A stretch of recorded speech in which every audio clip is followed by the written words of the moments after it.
আরো তেজ নিয়ে ছুটছে ইয়েমেন। মার্কিন আর ইসরায়েলি আগ্রাসন গুড়িয়ে দিতে প্রস্তুত দেশটির সাহসী যোদ্ধারা।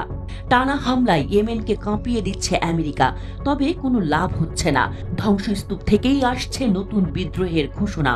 ইয়েমেনের প্রকাশ্য ঘোষণা, কোনো মতেই তারা গাজাকে একা ছেড়ে যাবে না। বারুদে ঘষা জীবন দিয়ে তারা ইসরায়েল ও তার মিত্রদের গায়ে আগুন জ্বালবেই।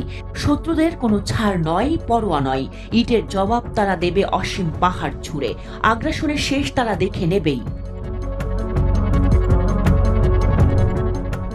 এবার আরও একটি মার্কিন MQ-9 ড্রোন ভূপাতিত করেছে ইয়েমেনি সশস্ত্র গোষ্ঠী হুথি।